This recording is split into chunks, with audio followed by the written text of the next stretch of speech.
So இந்த வீடியோவில் என்ன பார்க்க போகிறோம்னா ஐபிஎல் மேட்ச் ப்ரெடிக்ஷன் தான். ஆர்ஆர் vs ஆர்சிபி நாளைக்கு சண்டேனால RR vs RCB and DC vs MI 2 match இருக்குது. ஸோ ஃபர்ஸ்ட் மேட்ச் பார்த்தீங்கன்னா RR vs RCB.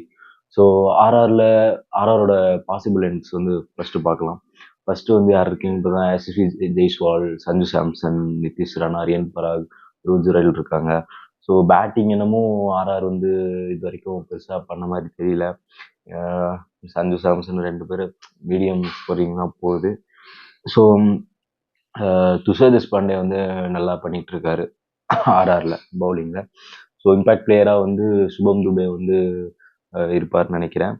So RCB பார்த்தீங்கன்னா கொஞ்சம் நல்லாவே ஃபார்மில் இருக்காங்க எல்லாருமே. ஃபிலிப் சால்ட்டாக இருக்கட்டும், விராட் கோலியாக இருக்கட்டும், அண்ட் ஒன்று பார்த்தீங்கன்னா படிக்கல் அண்டு அதுக்கப்புறம் கேப்டன் ராஜத் படிடார், இவங்க எல்லாமே வந்து நல்ல ஃபார்மில் இருக்காங்க.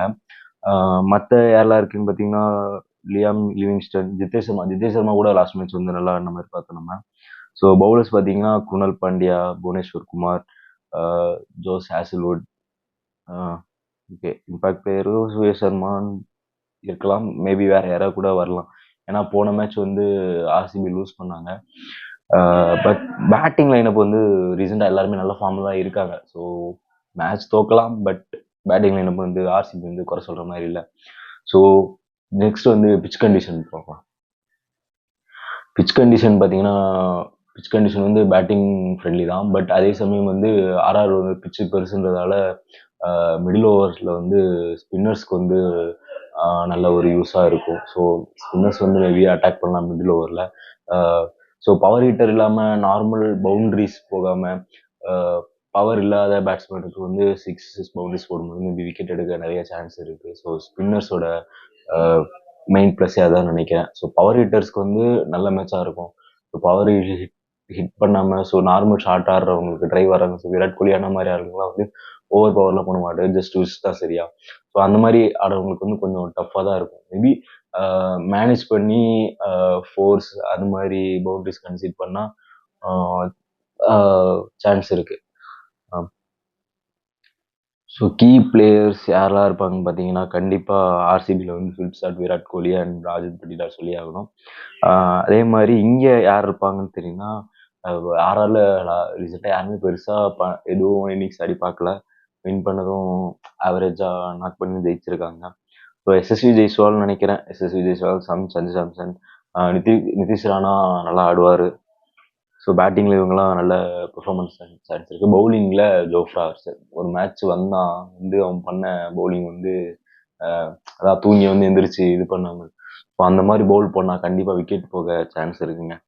ஏன்னா ஸ்பீட் யாக்கர்ஸ் வந்து பவுலிங்கில் வந்து யூஸ் பண்ணுற இன்டென்சிட்டி வந்து ஜோஃப்ரா ஆர்ச்சருக்கு இருக்குது. ஸோ ஜோஃப்ரா ஆர்ச்சருக்கு வந்து நாளைக்கு ஷைன் பண்ண நல்லாவே சான்ஸ் இருக்குது. In fact they are last match வந்து தோற்றுல அவங்களுக்கு ஒரு டவுன்ஃபால் தான். ஸோ அவங்க இந்த மேட்ச்சில் வந்து நல்லா பண்ணுவாங்கன்னு நான் நினைக்கிறேன்.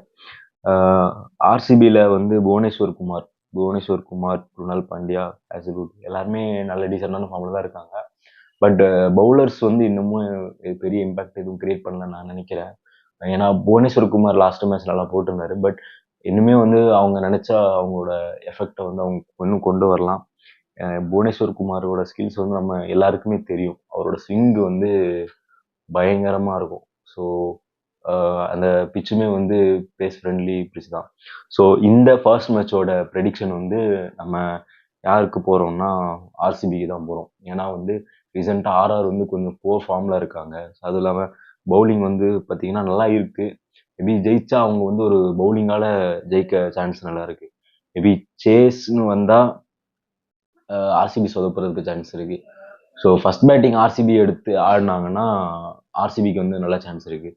இல்லை ஆர்ஆர் வந்து ஃபஸ்ட் பேட்டிங் எடுத்துட்டாலும் ஆர்ஆருக்கும் சான்ஸ் இருக்குது. ஸோ இந்த மேட்ச் யாருன்னு பார்த்தீங்கன்னா வந்து ஆர்சிபி பக்கம்னு சொல்லிட்டு நான் ஒரு 60% நினைக்கிறேன்.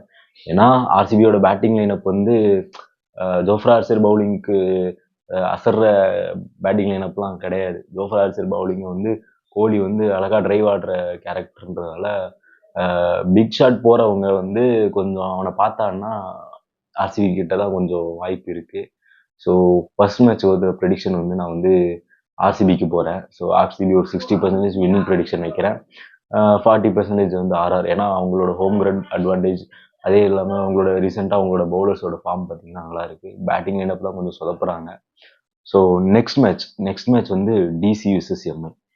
எம்ஐ கம்பேக் இந்த மேட்ச் கொடுப்பாங்கன்னு ஆஸ் எம்ஐ ஃபேனாக நான் சொல்கிறேன். ஏன்னா லாஸ்ட் மேட்ச் பார்த்தீங்கன்னா இது ஓப்பனிங்கில் ஆடின ரோஹித் சர்மாவும் ரிக்கல்டன் தான் கொஞ்சம் லைட்டாக சொதப்பின மாதிரி இருந்துச்சு. ரோஹித் சர்மாவே ஃபார்மில் வந்திருப்பாரு. ஆனால் அது ஸ்லைட் வந்து அந்த மேட்ச் ஏதோ விதி போயிட்டாருன்னு நினைக்கிறேன். ரோஹித் சர்மா இந்த மேட்ச் கண்டிப்பாக நான் ஃபார்மில் வருவார். இந்த மேட்ச் வந்து கண்டிப்பாக மும்பை தான் வின் பண்ணணும்னு நினைக்கிறேன். ஸோ டிசி லைன் பார்க்கறதுக்கு முன்னாடி சொல்கிறேன். என்ன அப்படி சொல்கிறேன் அப்படின்னா மிடில் ஆர்டர் ஃபினிஷிங் வந்து எம்ஐ வந்து வேற ரகம்.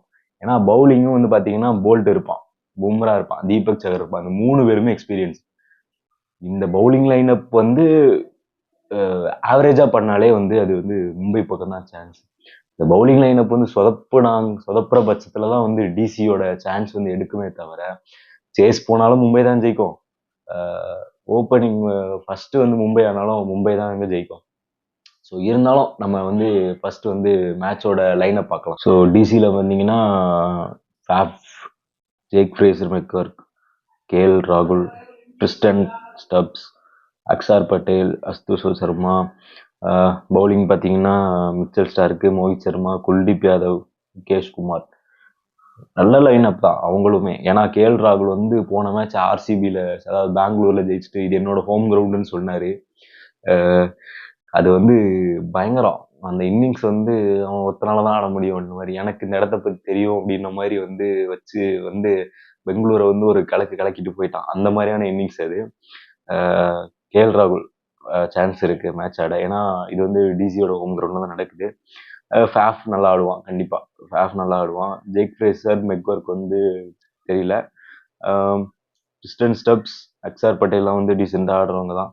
ஸோ அவங்களுமே வந்து நாளைக்கு வந்து ஒரு பிகஸ்ட் டீமுக்கு எதிராக சான்ஸ் எடுக்கிற ஒரு நல்ல ஆப்பர்ச்சுனிட்டி அவங்களுக்கு இருக்கு. மும்பை பார்த்தீங்கன்னா Ryan Rickelton, Will Jacks, impact பிளேயர்ல வந்து ரோஹித் சர்மாவை தான் இறக்குவாங்க ஓப்பனிங்கு. ஏன்னா காலங்காலமா மும்பைக்கு ஓப்பனிங் கொடுத்துட்டு இருக்க ஒரே பிளேயர் யாருன்னா பார்த்தீங்கன்னா அது ரோஹித் சர்மா தான். அவனை வந்து டீம் வந்து அவன் ரிட்டையர்ட் ஆனதான் தூக்குவானுங்களே தவிர அவன் வந்து இம்பாக்ட் பிளேயர் ஆடுவான்னு நான் நம்புறேன்.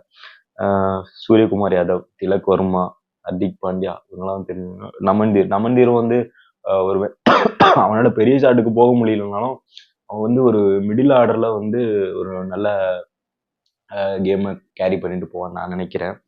ஸோ மிச்சல் சாண்டர் வந்து பால் வந்து சம்டைம்ஸ் அடிக்க ட்ரை பண்ணுறான், அது விக்கெட் ஆயிடுது. ஸோ இந்த கேமோட பிச் கண்டிஷனை வச்சு தான் வந்து மிச்சல் சாண்டர் வந்து ஆடுவானா இல்லையான்னு வந்து நமக்கு தெரியும். Trend Boult, Deepak Chahar, Jasprit Bumrah. MI fan I always know this lineup. And Vignesh புத்தூரை இறக்குவானுங்களான்னு தெரியல. மேபி அந்த 2 மேட்சுக்கு அப்புறம் விக்னேஷ் புத்தூரா இல்லை அஸ்வானியா அப்படின்னு சொல்லிட்டு ஒரு கன்ஃபியூஷன்ல இருப்பாங்கன்னு நினைக்கிறேன். மும்பையை பொறுத்த வரைக்கும் வந்து ஒரு என்ன குறைன்னா ஸ்பின்னர் பக்கம் வந்து ஒரு அட்டென்ஷனை வந்து கொண்டே போக மாட்டேங்கிறாங்கன்னு நான் நினைக்கிறேன். ஏன்னா வந்து ஏதோ கடமைக்குன்னு ஸ்பின்னரை எடுத்து வைக்கிற மாதிரி மேட்ச்ல எடுத்து வைக்கிறாங்கன்னு நினைக்கிறேன். ஏன்னா நீங்க பாத்தீங்கன்னா வந்து அந்த ஸ்பின்னுக்குன்ற ஒரு ஆப்ஷனே வந்து அங்க பெருசா இருக்காது. மற்ற டீம்லாம் பாத்தீங்கன்னா இப்போ சென்னை பாத்தீங்கன்னா ஜடேஜா, அஸ்வின் 2 பேர் இருப்பாங்க. இன்னொரு டீம் எல்எஸ்ஜியா, சாரி ஜிடில பாத்தீங்கன்னா ரஷித் கானு இவன் இருக்கானுங்க. எல்எஸ்ஜி பாத்தீங்கன்னா அங்க ஒரு 2-3 ஸ்பின்னர் இருக்காங்க. இப்படி டீம் எல்லாத்தையும் பாத்தீங்கன்னா ஒரு டீம்ல வந்து ஒரு லைனப்ல ஒரு 2-3 ஸ்பின்னரையா தூக்கி வைக்கிறாங்க.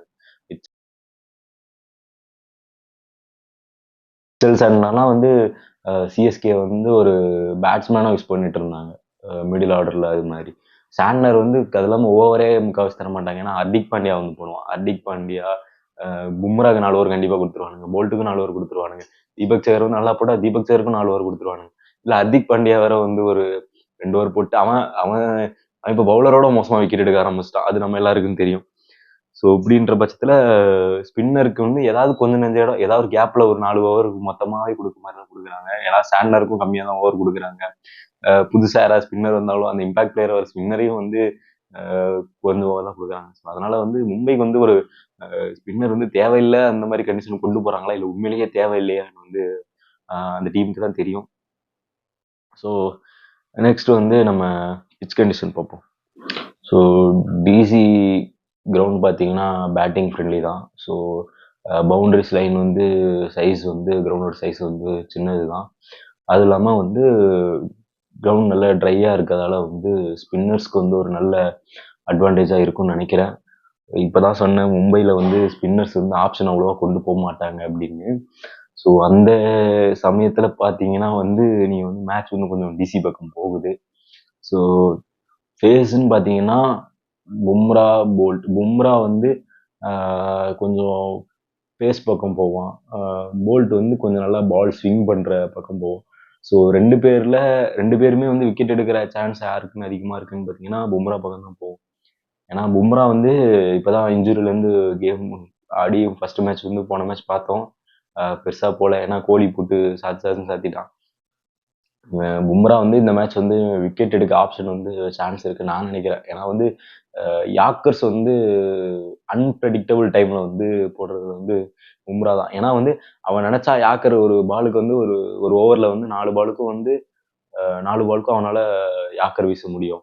ஆனா அவன் அதை பண்ண மாட்டான். ஸோ ஒரு வேரியேஷன் வந்து மாத்தி மாத்தி போடுற ஒரு பர்சன் தான் வந்து பாத்தீங்கன்னா பும்ரா. திடீர்னு ஸ்லோ பால் போடுவான், திடீர்னு ஷார்ட் பால் போடுவான், திடீர்னு ஸ்லோ ஸ்லோ பாலே வந்து நார்மல் ஸ்விங்கே ஆகாம ஒரு சுஜிபி பால் மாதிரி ஒன்று போடுவான். இப்படி ஏதாவது ஒன்று வித்தியாசம் போட்டே இருப்பான். ஆனா யாக்கர் போடுறது வந்து எப்பவாவது அன்பிரடிக்டபிள் டைம்ல தான் வந்து அவனோட யாக்கர் வந்து வரும். ஆனா சம்டைம்ஸ் அவனுக்கு செட் ஆகலைன்னா அந்த பால் வந்து போயிருது தான். ஆனால் அதுவும் சொல்லி ஆகணும். போன மேட்ச் பொழந்துட்டாங்க. என்னதான் இருந்தாலும் he will come back. Next Boult வந்து ரன்ஸ் அதிகமாக எடுத்தாலும் is a wicket taking bowler. So அந்த டைம்ல பார்த்தீங்கன்னா கிரவுண்டு பிச்சு வந்து கிரவுண்டு ரொம்ப ஷார்ட்டாக இருக்கிறதால அவனுக்கு வந்து அவனை அடிப்பாங்க தான். தீபக் சகரையும் அடிப்பாங்க. தீபக் சகர் ஸ்விங் நல்லா இருக்கும். பட் வந்து ஃபேஸோட ஸ்விங் போடுற காரணத்தால அவனுக்கு ஆப்டா இருக்காதுன்னு நினைக்கிறேன். ஸோ பவுலிங் லைனப் பார்த்தீங்கன்னா மும்பையை பொறுத்த வரைக்கும் சேசிங் போனாங்கன்னா அவனுக்கு இன்னுமே நல்ல ஒரு ஸ்கோப் இருக்குன்னு நான் நம்புறேன். ஏன்னா வந்து எக்கனாமிக்கல் பவுலர்ஸ்ன்னு பார்த்தீங்கன்னா ஃபர்ஸ்ட் பும்ரா இருக்கான். அடுத்த ஹர்திக் வந்து ஏதாவது போட்டு விக்கெட் டேக்கிங் வந்து மெயின்டைன் பண்ணுவான். ஸோ இதை வச்சு பார்க்கும்போது ஸ்பின்னர்ஸ் சாண்ட்னரோ இல்லை விக்னேஷ் புத்தரும் போனாங்க அப்படின்னா ஒரு நல்ல பிக் இருக்கு அவங்களுக்கு. ஏன்னா விக்னேஷ் புத்தர் தான் நானும் எடுப்பாங்கன்னு நினைக்கிறேன். ஏன்னா இஸ் எ ஸ்பின்னர்னும் விக்னேஷ் புத்தர் எடுக்க சான்ஸ் இருக்கு. விக்னேஷ் புத்தர் வந்து ஒரு இம்பேக்ட் பண்ணுவாருன்னு நம்புவோம். ஸோ இதில் ப்ரெடிக்ஷன் பக்கம் யார் பக்கம் போனோம்னா 2 பேருமே வந்து டிசியோட ஓப்பனிங் நல்லா இருக்கு. மும்பையோட ஓப்பனிங் வந்து கொஞ்சம் பெருசாக இல்லை. மும்பையோட மிடில் ஆர்டரும் லோயர் ஆர்டரும் கொஞ்சம் நல்லா ஸ்ட்ராங்காக இருக்கு. ஹர்திக் பாண்டியாக்கு அப்புறம் யாரும் இல்லைனாலும் ஸோ ஹர்திக் பாண்டியா வந்து இருக்கான் அப்படின்ற ஒரு நம்பிக்கை இருக்கு. ஏன்னா போன மேட்ச் கொஞ்சம் விட்டா பொழந்து அவன் மேட்ச் வின் பண்ணி கொடுத்துருப்பான். ஸோ அன்எக்ஸ்பெக்டடாக அவுட் ஆகிட்டு போயிடுவான். இங்கே பார்த்தீங்கன்னா டிசியில் பார்த்தீங்கன்னா ஃபினிஷர் ரோலுக்கு யாரும் இல்லை. பட் ஓப்பனிங் ஆடி கொடுக்குற கேஎல் ராகுல் அது மாதிரி இருக்கானுங்க. ஸோ டிசி வந்து ஃபர்ஸ்ட் பேட்டிங் போகிறதா அவங்களுக்கு வந்து சாதகமாக இருக்குமே தவிர சேசிங் போய் விக்கெட்டை ஓப்பனிங்கில் லூஸ் பண்ணிட்டாங்க அப்படின்னா டிசி வந்து சான்ஸ் இல்லை. ஸோ இங்கே பவர் ஹிட்டர்ஸ்னு பார்த்தீங்கன்னா ஹர்திக் பாண்டியா இருக்கான். கிரவுண்டு ஷார்ட் கிரவுண்டாக இருக்கிறதால வந்து ஹர்திக் பாண்டியாவுக்கு நல்லா போகும். சூரியகுமார் யாதவ் நல்ல ஃப்ளிப் ஷாட்டு சிக்ஸு எல்லாம் வந்து அவனோட ஷாட்ஸும் வந்து ஷார்ட் பிச்சுக்கு ஏற்ற மாதிரி இருக்கும்.